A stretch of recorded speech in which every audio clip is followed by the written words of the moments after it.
Let everything that has breath praise the Lord, because only the living can praise Him, as I do these days.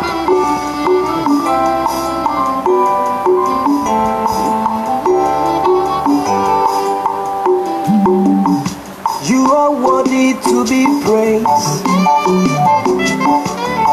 Almighty God. You are worthy to be praised. Yeah, El Shaddai. Oh yeah, you are worthy to be praised. Yeah, Almighty God. You are worthy, worthy, worthy. You are worthy to be praised. You are worthy, Lord. El Shaddai. Agune Chimba, you are worthy. One Toye, You are worthy. Ezendeze, you are worthy. You are the El Shaddai. Akodaye, You are worthy. Asheda Oru, You are worthy. Ọba tó dá mi sí tòní, you are worthy. Yeah. You are the El Shaddai. You are worthy, worthy, worthy. You are worthy to be praised. Papa, you are worthy, yeah. Almighty God. There is no one to compare to you, You are Jesus. worthy to be praised. Thank you, Jesus. El Shaddai. I will exalt you, Lord, for thou hast lifted me above my enemies. Your banner over me is love. Lord, I will exalt you. I will exalt you, Lord. I will exalt you, Papa. Oh, yeah, thank you, Lord. Above my enemies. Your banner over me. It's your mercy that makes me come into your presence. My helper. I find joy anytime I come into your presence. Yeah. You are my helper. Oh. You are my helper. Oh.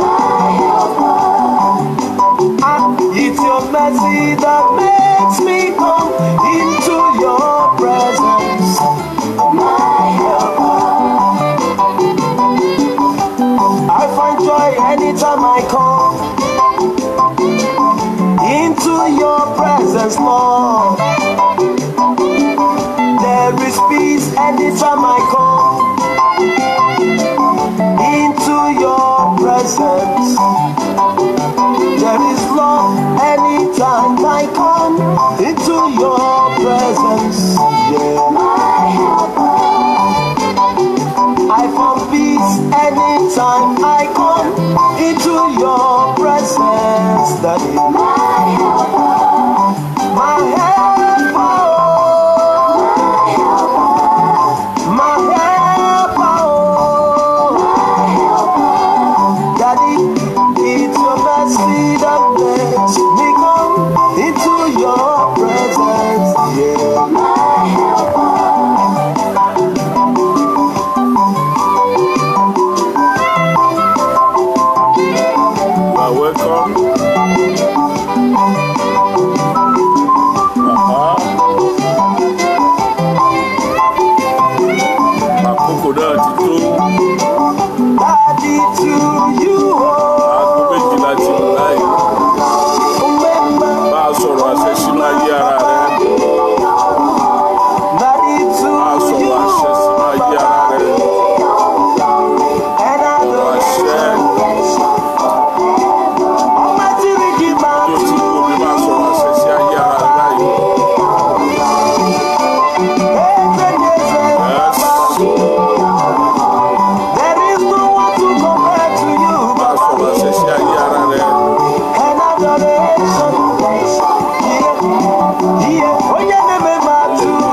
máa sọ̀rọ̀ àṣẹ sí ayé ara rẹ. Àkókò ìrètí máa súre fún ara rẹ báyìí. Wákàtí àdúrà yẹn súre fún ara rẹ. Yes. Gbogbo ìdí tí ayé fi aago 12 ọ̀sán dì ọ́ ó já báyìí. Bẹ́ẹ̀ni, gbogbo ìgbèkùn tá a mú ọwọ́ lọ, tá a fa aago 12 ọ̀sán mú ọwọ́ lọ, máa jáde nínú ìdè náà báyìí.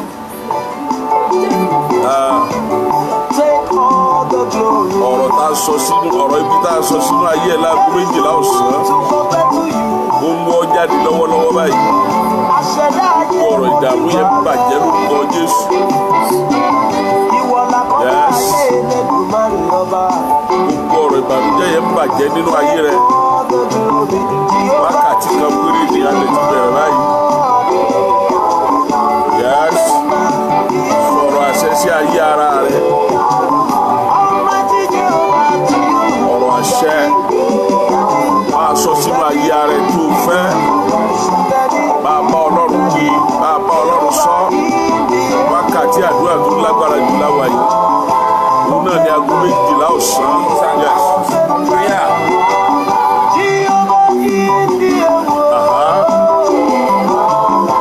Mo fọ ní ìṣẹ́jú méjì sí. Sọ̀rọ̀ àṣẹ sí ayé ara rẹ.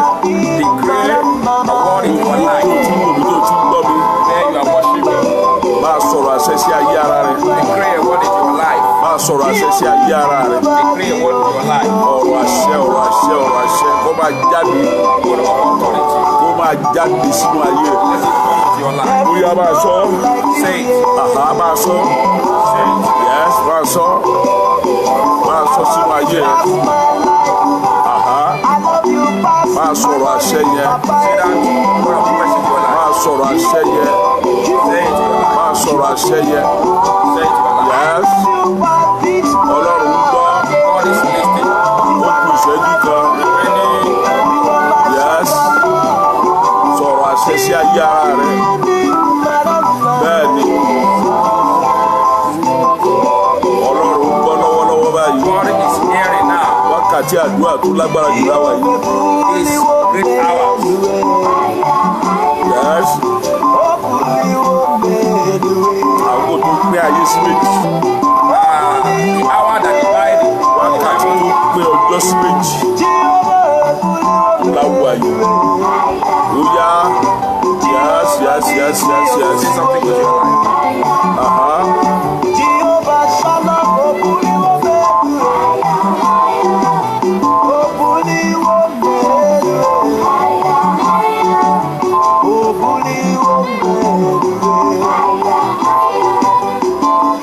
Yes.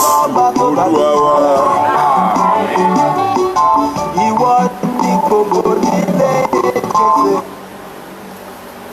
Ayé Ọlọ́run ní ọ̀sán yìí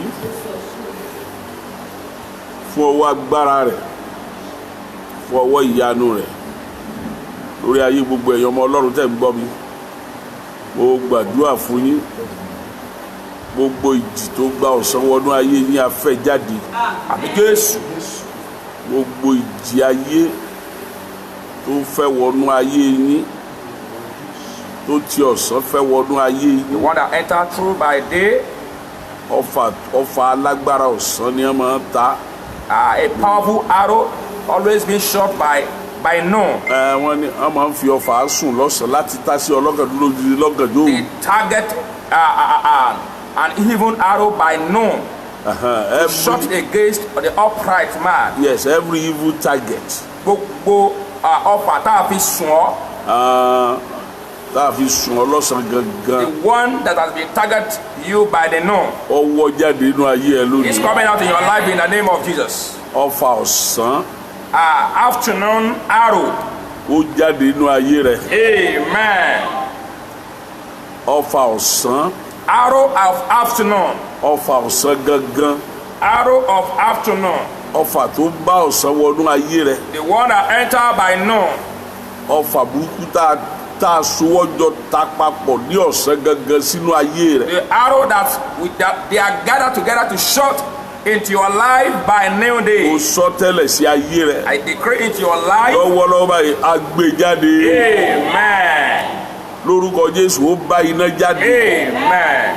Ọfà yẹn bá iná jáde. Amen. Ọfà yẹn bá iná jáde. Amen. Ọfà yẹn bá iná jáde. Amen. Ọfà yẹn bá iná jáde. Amen. Ọfà yẹn bá iná jáde. Amen. À ń lọ sínú àdúrà. And we are going into prayer.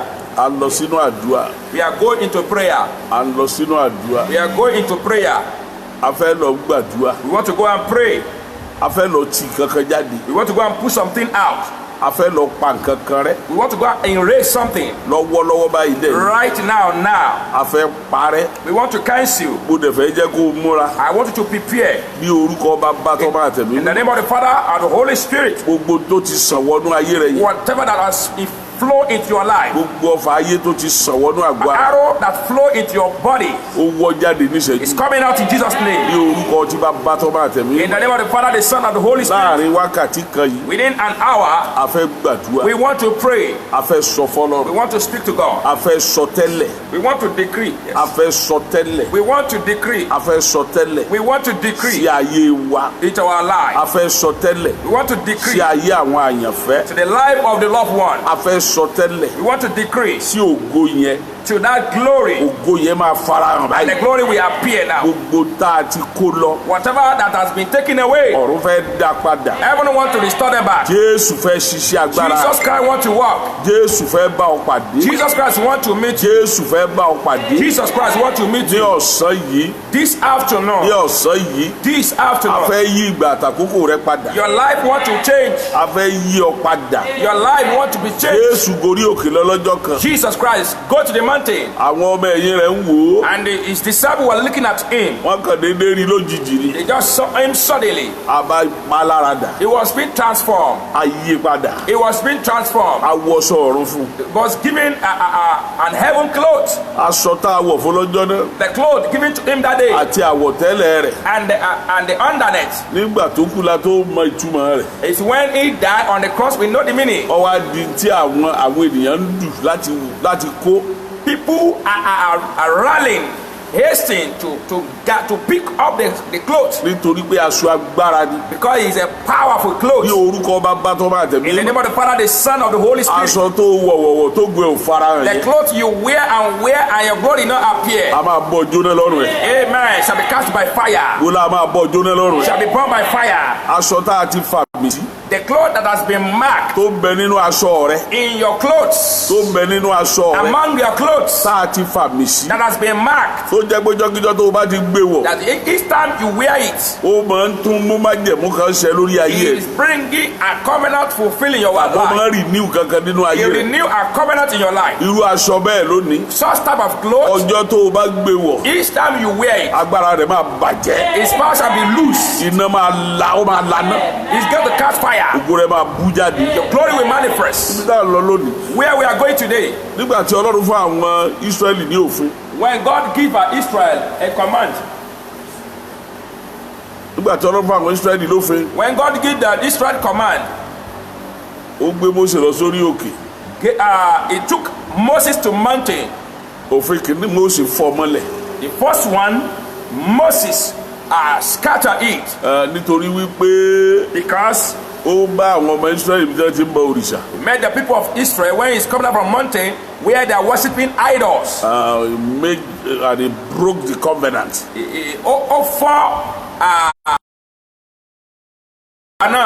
And God need to call him up again Ọlọ́run nílò láti pè é padà sí òkè to give him another covenant. láti fún ní májẹ̀mú míì.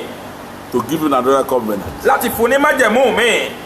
We don't know what is in the first covenant Àmọ́ ohun tó wà ní májẹ̀mú tí a kọ́kọ́ fún. because it has never been read out. Torí pé a ò tí ì kà á jáde síta. But God says you should come up again Ọlọ́run pè é padà sí òkè and to rewrite the covenant. láti tún májẹ̀mú yìí kọ padà. The first covenant was made in heaven. Májẹ̀mú àkọ́kọ́ Ọlọ́run fúnra ló kọ. He handed over the covenant to Moses. Ọlọ́run wá gbé fún Mósè. But the second covenant, ṣùgbọ́n májẹ̀mú ìkejì yìí just written by God. Akọ̀kọ́ Ọlọ́run kọ̀ọ̀kọ́ lásán ni. Ọlọ́run kà kọ́ lásán ni. Mósè ló ṣe tí a kọ́ sí. Òun ló ṣe kíní òkúta tí Ọlọ́run kọ́ sí. It is Moses that prepared the tablet that God wrote down the covenant. Ọlọ́run wa kọ́ sí. And God wrote it down there. So májẹ̀mú òfin kìíní yẹn. The first commandment Ó lágbára gan-an. is powerful. Òfin kejì náà Ọlọ́run ló kọ́. Then the second one is God that wrote it down. Ṣùgbọ́n pákó tá a kọ́ sí kíní pé tá a kọ́ sí Mósè ló ṣe. But the tablet that Moses is the one that prepared the tablet that God wrote on it. Ó gbé lọ́wọ́ adẹ́kọ̀ òfin yẹn sí. He placed it on his hand and Ìyẹn God ni was pé òfin wrote it down. tinú kíní yẹn a kọ́ sí kejì. Then the first commandment from the first tablet was being wrote down in that second tablet that the Moses prepared. Ojú mo fẹ́ sọ nìyí. This is what I want to say. Tí ẹ̀ṣẹ̀ bá ba ògo kan jẹ́. If a sin destroy one's glory, Ọlọ́run lè dá ògo yẹn padà o. God can restore back that glory. Ṣùgbọ́n ó lè má dàbí mọ́. It may not seem like the first one Nítorí kíni. because Jẹ̀níù nìkíní the first one is the original tí Ọlọ́run gbé lé ọ lọ́wọ́ báyìí. that God give unto you. Ṣùgbọ́n kejì tá ọlọ́tọ́ bá ṣẹ̀ tí gbogbo ẹ̀ bá bàjẹ́. But the second one, either the sin have destroyed it, Ọlọ́run á mú ṣẹ. God also fulfill it. Yóò ṣẹ bó ṣe yẹ kó ṣẹ náà o. It will fulfill the way it ought to Tọ́lọ́run fulfill. fẹ́ sọ náà ni ó sọ o. What God wants to say is the same thing, Ṣùgbọ́n nǹkan kan yóò yẹn jẹ ń bẹ̀. but something little will be different. Ṣùgbọ́n nígbà tí Jésù dé, But when Jesus Christ appeared, o gbogbo wa yí padà. everything changed. Bí Ọlọ́run sì sọ gbóhùn ó ṣe fún ọ láyé. As God was pronounced to your life, This is what I'm going to do in your life. pé ohun tí màá ṣe fún ọ lélẹ́yìí, This is the covenant I have for you. májẹ̀mú tí mo ní fún ọ lélẹ́yìí, But when you sin, nígbà tó bá dá ẹ̀ṣẹ̀, I say it can never be as the first one. kò lè dàbí titun èyí tá a gbélé ọlọ́wọ́ lákọ̀ọ́kọ́. But when Jesus came, Ṣùgbọ́n nígbà tí Jésù padà dé tó everything padà, changed. ayé ohun gbogbo padà. So, God, the promise of God in your life, Ìlérí Ọlọ́run lórí ayé rẹ, even if you lose it by sin, kódà tó o bá pàdánù rẹ̀ nípasẹ̀ ẹ̀ṣẹ̀, and when you come back to God, tó o bá padà wá sí ọ̀dọ̀ Ọlọ́run, it will be fulfilled accordingly. a ó tún mú ṣẹ gẹ́gẹ́ bí ètò Ọlọ́run fún ayé rẹ fún àkọ́kọ́. That is the reason you need Jesus in your life. Èrèdí lélẹ́yìí tó fi nílò Jésù nínú ayé rẹ. Nítorí pé lára Jésù láàkọ òfin láwọn akọ gbogbo ògo rẹ sí. Your glory shall be written in Jesus Christ. Ara Jésù láwọn akọ Shall be gbogbo ẹ̀ sí. written down in the body of Jesus Christ. So Jésù ni Ọlọ́run ó máa wò kì í ṣe wọ́n mọ́. And now God will not be looking at you, but it will be looking at Jesus Christ. So gbogbo àwa tá a wà nínú Jésù. So every one of us that we are in Christ Jesus, Gbogbo ògo rẹ tó tún ṣe láfẹ́ ẹ̀ṣẹ̀ yẹn kì í ṣe pé Ọlọ́run wò. that your glory that is manifesting after your sin, it is not you that God is looking. Jésù ló ń wò. God is looking. Tó bá jẹ́ pé wọ́n ló ń wò ní Lord kò ní Jesus. ṣe pa. If it's you that God was looking, the glory we might not fulfill. Ó fi hàn pé Jésù ju Mósè lọ. That to say that Jesus Christ is greater than Moses. Ibi tó o ti gbọ́dọ̀ dúró nìyẹn. That is where you So must know gbogbo ògo ayé rẹ all your glory tó o ti rò pé o ti lose yẹn. that you thought that you have lost. Gbogbo ẹ̀ ló máa ṣẹ nínú ayé rẹ pátápátá. Amen. Everything will come to reality. Accordingly, Gẹ́gẹ́ bí a ti kọ́, bí a sì kọ́ láti ọ̀run. as was written from heaven. Níwọ̀n ìgbà tó o bá ti ní Jésù, In the moment you have Jesus Christ, ó máa ṣẹ bẹ́ẹ̀ ni. it will come to fulfillment. Nítorí pé Jésù ti ra ohun gbogbo padà. Because Jesus Christ has bought everything Ó back. ti fi ẹ̀jẹ̀ rẹ̀ gbogbo ẹ̀. He has used his blood to buy everything back. Àkọsílẹ̀ yẹn gbọ́dọ̀ ṣẹ. All those three things must come to fulfillment. Ibùgán bí ayé parẹ́. Even the evil one cancel it or erase it. Ọlọ́run á tó kọ́ padà pẹ̀lú ẹ̀jẹ̀ Jésù. God will rewrite it back by the blood of Jesus. Torí ẹ̀ lọ́kàn rẹ gbọ́dọ̀ fi balẹ̀. That is why you must be at peace with Mo Jesus. fẹ́ pe àdúrà kan fún I ọ. want to give you a prayer point. Lónìí, Today, gbogbo tó o ti sọnù, everything that you have lost a máa dá padà. shall be restored back. Amen. Ríkà síndíkà ríkà púrì. Amen. Gbogbo tó o ti sọnù nínú ayé, Everything that you have lost on this earth. ẹ̀mí mímọ́ máa dá padà. Amen. Ìwọ tó o tí ì mọ Jésù, You that are yet to know Jesus Christ, kúnlẹ̀ lọ́wọ́lọ́wọ́ báyìí. lay down right now. Sọ wípé Olúwa mo gbà ọ́ Say, gẹ́gẹ́ bí Lord. Ọlọ́run àti olùgbàlà. Say, Lord Jesus, I accept you as my Lord and my Savior. Mo kó gbogbo ayé mi lé ọ lọ́wọ́. I gave you all my life. Mo kó gbogbo ìgbà mi lé ọ lọ́wọ́. I give you all My time. my time into your hands. Gba gbogbo ògo lórí ayé mi. Take all glory concerning my life. Sọ mí di ọ̀tun níwájú rẹ̀. Renew me in your presence. Jésù Olúwa wa. Jesus' name I Tó pray. o bá ti sọ tán, If you say it, a ti fi ẹ̀jẹ̀ Jésù rà ọ́. you have been bought by the blood of Jesus Christ. Bíbélì sọ wípé The Bible says ó ní kò sí ọ̀rọ̀ rẹ̀ kan tí yóò bọ́ sílẹ̀ there's none of his word that will fall down, tí ò ní lọ láì ṣẹ. that will not that will go without coming to pass. Ògo rẹ̀ ọ̀rọ̀ Ọlọ́run ni. Your glory is the word of God. Ògo ayé rẹ̀ Your glory of ọ̀rọ̀ your life Ọlọ́run ni. is the word of God. Bíbélì sọ wípé The Bible says ẹ̀ṣẹ̀ kò ní jọba lórí wa mọ́. sin will not have dominion over your life Kò sí again. ohun tí ẹ̀ṣẹ̀ ti gbà lọ. There's nothing that sin have took away in your life. Ikú àti ẹ̀jẹ̀ Jésù ti dá padà. The death and the resurrection and the blood of Jesus Christ have restored them back. Gbogbo ohun tó rò pé ò lè rí mọ́ yẹn. All those things you thought that you can never see again in your life, Kí ọdún yìí tó parí, before the end of this year. a máa kó lé ọ lọ́wọ́. Amen. Gbogbo ayọ̀ tó rò pé ò lè yọ̀ All mọ́. the joy you thought that you can never express in life. Gbogbo ohun tó ti bọ́ sọnù wá pátá. Everything that has been lost in your Àwọn hands. nǹkan tó rò pé ò lè rí mọ́ láíláí. All those things you thought that you can never regain back again. Tó mọ̀ pé a máa dá padà fún. Do you know it they shall be restored back to you in the name of Jesus? Ọlọ́run ló ní ìgbà àtàkókò lọ́wọ́. It is God that owes your time.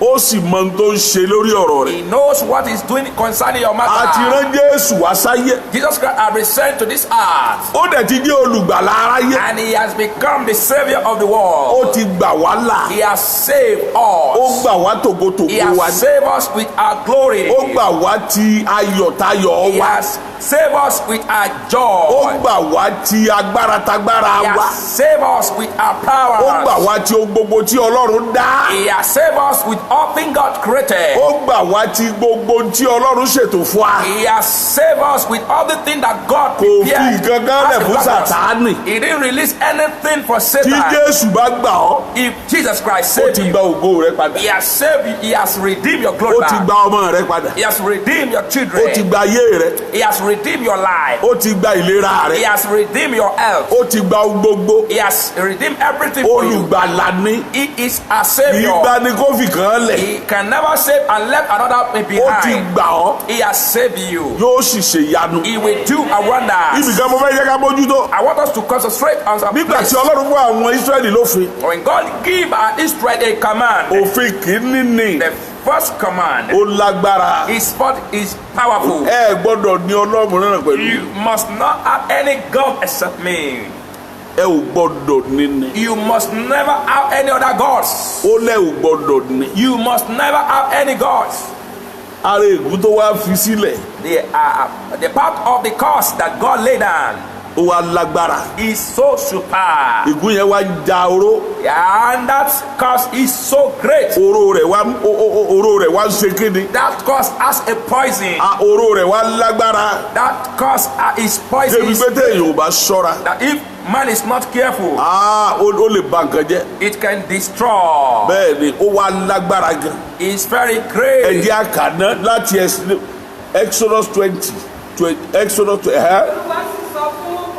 Olúwa sì sọ gbogbo ọ̀rọ̀ náà pé èmi ni Olúwa Ọlọ́run rẹ Yes. tó mú ọ jáde láti ilẹ̀ Íjíbítì Tó mú ọ jáde láti ilẹ̀ Íjíbítì. láti oko ẹrú jáde wá Látòkò ẹrú jáde wá. wọn kò gbọdọ̀ ní Ọlọ́run mìíràn pẹ̀lú mi. ṣe ti gbọ́ bá o gbọ́dọ̀ ní ọlọ́run mìíràn pẹ̀lú You mi. must never have any other cause with me. O gbọ́dọ̀ níní. You must never have it. Kò sọ pé tẹ́ ẹ bá ní báyìí ó ní o gbọ́dọ̀. You must never. Ìwọ kò gbọdọ̀ ya èrè fún ara rẹ. O gbọ́dọ̀ ya èrè fún ara rẹ. Tàbí àwòrán nǹkan. Ṣé ẹ ti rí nǹkan bá? Tàbí àwòrán kan. Or images. Tí ń bẹ ní ọ̀run. Yes. Tàbí ohun kan tí ń bẹ ní ìsàlẹ̀ ilẹ̀. Yes. Tàbí ohun kan tí ń bẹ nínú omi ní ìsàlẹ̀ ilẹ̀. Ìwọ kò gbọdọ̀ tẹ orí ara rẹ bá fún wọn. O gbọ́dọ̀ tẹrí ara rẹ bá fún wọn. Bẹ́ẹ̀ni ìwọ kò gbọdọ̀ sìn wọn. O gbọ́dọ̀ sìn wọ́n. Nítorí Èmi ni Olúwa Ọlọ́run rẹ. Ọlọ́run owú ni mí. Ibi tá a wá lọ nù. This is where we are going. Ibi tó gún ti dé nù. That is where the problem come from. Ó tá a fẹ́ lọ bójútó nù. That is what we want to go and concentrate upon. Ègún ni kì í ṣe ọ̀rọ̀. It's a cause, it's not a word. Ègún ni o, ègún lọ̀rọ̀ yẹ o. It's a cause. That's Ọya what- gbọ́dọ̀ ọya hàn. Èmi lọ́lọ́run owú Èmi lọ́lọ́run owú. tí ń bẹ ẹ̀ṣẹ̀ àwọn bàbá wò Ọmọ bẹ̀sẹ̀ bàbá wò lára àwọn ọmọ. lára àwọn ọmọ. Láti ìran kẹta Máa gbọ́ láti ìran kẹta àti ẹ̀kẹrin ẹ̀kẹrin nínú àwọn tí ó kórìíra mi. ó tó. Ibi tá a lọ lónìí nù. Èmi lọ́lọ́run owú. I'm a jealous God. Mo sì máa ń san fún ìran ni. I repay for generation. Bí bàbá bá ṣẹ̀, If a father sin, mo lè má gbà lórí ẹ̀. I may not take it from Ṣùgbọ́n him. ń gbà lórí ọmọ rẹ̀. I will take it from upon his children. Ìṣẹ̀lẹ̀ kan wá ṣẹlẹ̀ nu Bíbélì ìjọkan. Something happened in the Bible one day. Ìṣẹ̀lẹ̀ ńlá ni. It's a great event. Nínú ìwé àwọn ọba ṣé àwọn ọba kìíní àbọ̀bá kejì ni. In the book of Kings, Éhábù. Ahab, Ọba yìí. this king, Ọba yìí. this king, Ó mọ̀ padà bó ti mọ̀ ni. he killed Naboth. Lọ́ba padà bó ti. He killed Naboth. Lọ́lọ́run bá ránṣẹ́ sí. And God, Ọ̀ràn wòlíì sí. yes, he sent a prophet to him. Ọlọ́run wá sọ fún. And God, Gbogbo ìyàtọ̀ Ọlọ́run ó fi jẹ́ lọ́lọ́run sọ fún. every punishment that God is going to punish him, God revealed to him. Ọlọ́run sọ gbogbo ẹ̀ fún tán. And God showed him. Ńgbà tọ́lọ́run wí gbogbo ẹ̀ fún tán. And when God revealed everything to him, Ní àbùbá lọ jókòó bì kan. Ahab went to go and sit down. Lọ́ba dé irú orí. He poured ashes on his head. Lọ́ba bẹ̀rẹ̀ sí tọrọ ìdáríjì ẹ̀ṣẹ̀. He's asking for forgiveness. Lolúwa bá bẹjú wo. ọ̀rọ̀ ọlọ́run sì tọ Èlíjà ará Tíríà wípé Àhá. ìwọ rí bí Áhábù ti rí ara rẹ̀ sílẹ̀ Sórí bí àbùṣe ara rẹ̀ sílẹ̀ báyìí. níwájú mi Níwájú mi. nítorí tí ó rí ara rẹ̀ sílẹ̀ níwájú Nítorí mi bó rẹra rẹ̀ sílẹ̀ wájú mi yẹn. èmi kì yóò mú ibi náà wá ní ọjọ́ Mi rẹ̀ ò ní mú bí náà wá lọ́jọ́ ní rẹ̀. ọjọ́ àwọn ọmọ rẹ̀ ní èmi yóò mú Lọ́jọ́ ibi náà àwọn sórí rẹ̀. ọmọ rẹ̀ ni yóò wá. I'll bring the problem in the day of his children. Ibi tá a lọ lónìí nù. That is where we are going today. Ibi tá a lọ lónìí nìyẹn o. That's where we are going today. Ìsàn ìran. The flow of generation. Ìsàn ìran. The flow of generation. Ibi tá a lọ lónìí nù sóò ti múra. Are you prepared? Ọgbọ̀n ìṣẹ́jú láfi gbàdúrà yẹ. We are going to pray for just Tí ò sẹ́nìkan tí ó rí ẹnìkan. nobody will see you. Tí n bá ti bẹ̀rẹ̀ rẹ̀ báyìí wọ́n ló bẹ̀rẹ̀ rẹ̀. If I start you too, you will start. Ìsàn ìran ni. It's a flow of generation. Ìsàn. Flow. Ìsàn ìran. Flow of generation. A kàn máa wọ kò síbi tí ò sàn dé. It can flow to any Abẹ́ ẹ̀gbọ́n tó wí ni. Torí pé àbùtẹ̀ríba ó fòdòdó bó ti tẹríba wá ó ní kò ní wá láàkó rẹ̀. because he have humbled himself. Tó bá jẹ́ pé ìdààmú yẹn wá láàkó rẹ̀ ló nìkan ní ọ̀pá. If that problem come in his time, the problem will have killed him only. Ṣùgbọ́n ó wá láàkó ọmọ rẹ̀. He come, the problem appear Ó in sì the pa day. 71 ọmọ rẹ̀ 71 ọmọkùnrin. Yes. Ọ̀pá àti ọmọ tí àlè bí fún àti ọmọ tí ẹrú bí fún àti ọmọ tí wọ́n bí nínú ilé rẹ̀ gbogbo ọmọ tó tọ́ sí ọba nínú ìran rẹ̀ wọ́n dẹ̀ pa lọ́jọ́ kan. Every person in the house of prince and princess were being killed. About 71 were killed in a day. Ègún tó ti pa ni ká tó dáyé. The cause that has killed someone before someone kan tó bí ẹlòmíì ó ti kú. Before someone appear, he has already is a dead person. Níjọ́ tí wọ́n ti lóyún ẹ̀ nínú ìdílé yẹn ló ti kú. The day God is pregnant, he has been sentenced to death. Ó ti kú already. He has been sentenced to death. Bó sì lọ́kọ nínú ìdílé yẹn ó kú ni. As he married from that family, he has been sentenced. Bó o bá fi ọmọ láti inú ìdílé yẹn ó kú nìyẹn. If you marry from the knowledge, you have been sentenced to death. Kì í ṣe kú ojú, kì í ṣe kú gẹ́gẹ́ bí ọdún sáré o. Now the threat of putting you at the cuffs. Bíbélì sọ ó dé àwọn kan ti kú nígbà tí wọ́n wà láàyè. Bible say some people that have died when they are still alive. Wọ́n ti kú. They have died. Bẹ́ẹ̀ ni nítorí kíni. Because wọ́n ti fi ara gba wọ́n ti ìsan ti wọnú ayé wọn láti inú oyún. Flows generation flows has flow into them while they are still in the wombs of their mother. Ǹjẹ́ mọ̀ pé ẹ̀jẹ̀ lomi ẹ̀jẹ̀ ègún ni. You know that some bloods is a cursed bloods. Tó bá bá obìnrin dàpọ̀ láyé báyìí orí obìnrin yẹn burú nìyẹn. If we meet with another ladies, that lady have been into doom. Ẹ̀jẹ̀ ègún ni. It's a cursed bloods. Ègún lẹ̀jẹ̀ rẹ̀. That there is a curse in his Bó blood. o bá tiẹ̀ wá fẹ́ wọn nú ilé.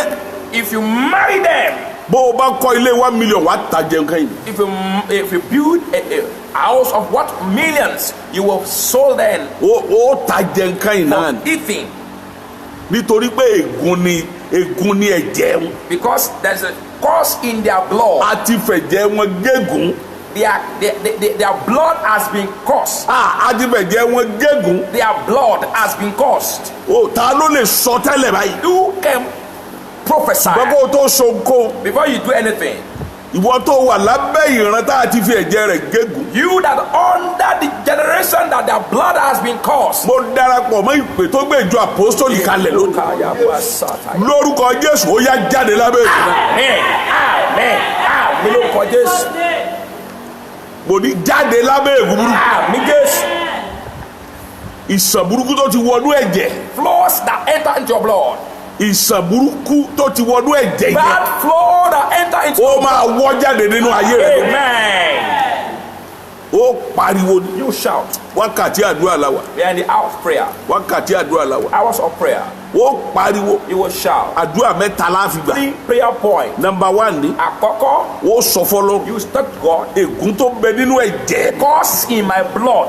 Ègún tó bẹ nínú ẹ̀jẹ̀. Cause that is in my blood. Ègún ìran tó bẹ nínú ẹ̀jẹ̀. That cause in my blood. Ègún tó dàpọ̀ mẹ́ ẹ̀jẹ̀. Cause that mingle with my blood. Ègún ìran bàbá mi tó bẹ nínú The ẹ̀jẹ̀. cause of my generation in my blood. Nínú ẹ̀jẹ̀ lègún wà.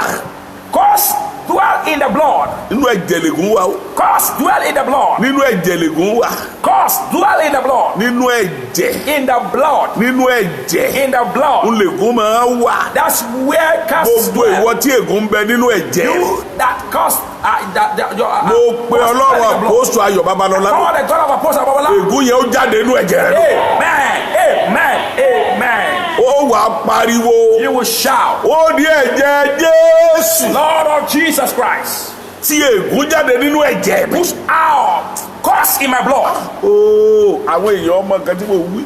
People don't understand what I'm saying. Ó ní ẹ̀jẹ̀ Jésù. Lord of Jesus, Tí ègún jáde nínú ẹ̀jẹ̀ mi. push out every cause in my blood.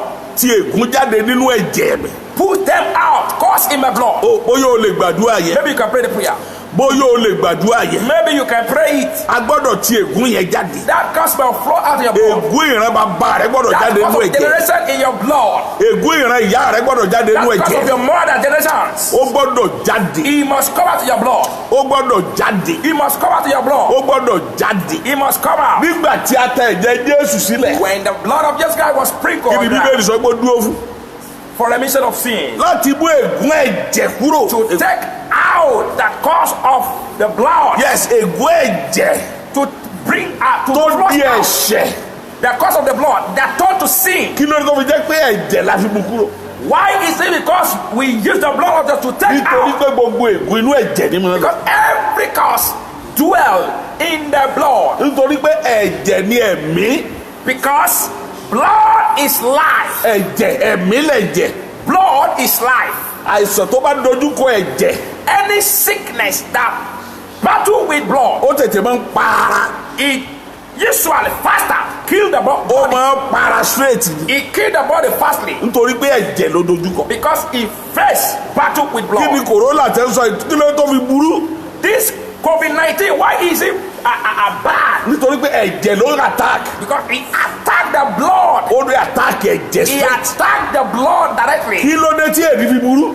Why the HIV is very bad? ẹ̀jẹ̀ ló attack. He attacked blood wọn ò dẹ̀ rí oògùn fún dòní. and they've never seen the cure for it. kí ló dé tí cancer fi burú. Why the cancer is so bad? ẹ̀jẹ̀ ló attack. He attacked the blood. gbogbo àìsàn tó bá attack ẹ̀jẹ̀. Any sickness that attack blood, wọn ò rí oògùn fún dòní. no cure for it. wọn ò rí oògùn cancer dòní. No cure for it today. wọn ò rí oògùn éèdì dòní. No cure for nítorí HIV wípé because ẹ̀jẹ̀ ló máa attack. he attacked the blood. ẹ̀jẹ̀ lègún attack. Cause attack blood. tí ègún ìran bá wà. If there's a cause of generation, ẹ̀jẹ̀ ló máa attack. he attacked the blood. so àwọn èèyàn wà máa gbé. As people begin to transfer it, yóò wà máa gbé yóò àjẹ́ ogun ìran. you'll be transferring it. torí ẹ̀ ló fi rí wípé That is why you will see bó o bá bó o ní éèdì lò pọ̀. if you mingle access with ìwọ someone náà that kò HIV, éèdì ẹ̀ ní. you too will have the same nítorí pé ẹ̀jẹ̀ ló wà. because it's in the blood, kì í ṣe inú ara. not in the flesh. ó wà nínú ẹ̀jẹ̀. It's in the blood. ó sọ fún You ọlọ́run. will speak to God. ègún nínú ẹ̀jẹ̀. Cause in my blood. jáde lórúkọ Come jésù. out in the name of Jesus. jáde lórúkọ Come jésù. out in the name of Jesus. ìwé ègún nínú ẹ̀jẹ̀. You blood in my you cause in my jáde blood. lórúkọ jésù. Come out in the name of Jesus. ìwé ègún nínú ẹ̀jẹ̀ mi. Cause in my blood. ègún nínú ẹ̀jẹ̀ mi. Cause in my blood. ègún ìran bàbá mi. Cause of my generation in my nínú blood. ẹ̀jẹ̀ mi. In my blood. ègún ìran ìyá mi. Cause of generation nínú ẹ̀jẹ̀ mi. in my blood. ègún ìran àná mi. That cause of my sibling nínú ẹ̀jẹ̀ mi. in my blood. ẹ jáde. Come on. ó yá bẹ̀rẹ̀ sí í gbàdúrà. Orúkọ ẹ Jésù. jáde. ẹ jáde. yes. Ní orúkọ Jésù. Aha. Ẹ̀jẹ̀ mi jáde. Jáde. ègún tó ègún nínú ẹ̀jẹ̀ mi. Jáde. Jáde. Jáde. ó yá máa sọ fọlọ́run. Jáde. Jáde. ó jáde. Jáde. Jáde. bóyá o mọ tí mo wí. Jáde. Ìkúnú kò yí ẹlòmíràn. Ó yá jáde. ègún yẹn gbọ́dọ̀ jáde. Nínú ayé mi. Ègún ìran bàbá mi. ègún ìran bàbá mi. Nínú ẹ̀jẹ̀ mi. Ègún ìran ìyá mi. ègún ìran ìyá mi. Ègún ilé àná. bẹ́ẹ̀ ni Ẹ̀jẹ̀ mi. Lórúkọ Jésù. ègún inú ẹ̀jẹ̀ mi jáde. Máa jáde. Gbogbo ègún Jáde. ẹ̀jẹ̀. Máa jáde. ìwé ègún ẹ̀jẹ̀. Máa jáde. ègún nínú ẹ̀jẹ̀. Máa jáde. ẹ bá iná jáde. Ìkúnú ẹ̀jẹ̀. ó Máa jáde. Máa jáde. ó yá máa sọ bẹ́ẹ̀. máa sọ bẹ́ẹ̀. Máa jáde. gbogbo ègún nínú ẹ̀jẹ̀ yẹn. Máa jáde. a ti jáde inú ayé rẹ̀. Ẹ̀jẹ̀ máa jáde. ó yá máa wí bẹ́ẹ̀. Ẹ̀jẹ̀ máa jáde. a ti jáde. Ẹ̀jẹ̀ máa jáde. ó yá. Máa jáde. ó yá. Máa jáde. ó yá. Máa jáde. Aha. Máa jáde. yes. Máa jáde. ègún ẹ̀jẹ̀ yẹn jáde. ó gbọ́dọ̀ jáde. Máa jáde. ó gbọ́dọ̀ bá iná jáde. Máa jáde. ó yá kígbe. Máa jáde. ó yá máa bá ọlọ́run sọ̀rọ̀. Máa jáde. máa bá ọlọ́run sọ̀rọ̀. Máa jáde. máa bá ọlọ́run sọ̀rọ̀. Máa jáde. máa bá ọlọ́run sọ̀rọ̀. Máa jáde. Aha. Máa jáde. Yes. Ìkúnú ẹ̀jẹ̀. Yes. Jáde. Yes. Máa jáde. Yes. Máa jáde. Yes. Máa jáde. Yes. Máa jáde. Yes. Máa jáde. Yes. Máa jáde. Yes. Ìkúnú ẹ̀jẹ̀. Yes. Máa jáde. Yes. Máa jáde. Yes. Ìkúnú Yes. ẹ̀jẹ̀. Yes. Máa jáde. Yes. Máa jáde. Yes. Máa Yes. jáde. Yes. Máa jáde. Yes. Ó yá. Máa jáde. Aha. Máa jáde. Aha. Máa jáde. Aha. Máa jáde. Ègún nínú ẹ̀jẹ̀. Máa jáde. Ègún Máa nínú jáde. ẹ̀jẹ̀. Máa jáde. Ó yá jáde. Máa jáde. Aha. Máa jáde. Ó yá jáde. Máa jáde. Bẹ́ẹ̀ni. Máa jáde. Bẹ́ẹ̀ni. Jáde. Ègún nínú ẹ̀jẹ̀ mi. Máa jáde. Ó yá bá iná jáde. Máa jáde. Ní orúkọ Jésù. Máa jáde. Ó yá máa jáde. Máa jáde. Ó yá máa pé bẹ́ẹ̀. Máa Sọ jáde. fún Jésù. Máa jáde. Sọ fún Jésù Máa bẹ́ẹ̀. jáde. Sọ fún Jésù bẹ́ẹ̀. Máa jáde. Sọ fún Jésù bẹ́ẹ̀. Máa jáde. Sọ fún Jésù bẹ́ẹ̀. Máa jáde. Sọ fún Jésù bẹ́ẹ̀. Máa jáde. Jésù ló lágbára rẹ̀. Ní orúkọ Jésù nìkan náà ló lè ṣe. Máa jáde. Máa Aha. jáde. Máa jáde. Ó ti kú fún ègún yẹn. Ó kú nítorí ègún yẹn. Máa jáde. Yes, a ti fi ṣe ègún fún wa lórí igi àgbélébùú. Máa jáde. A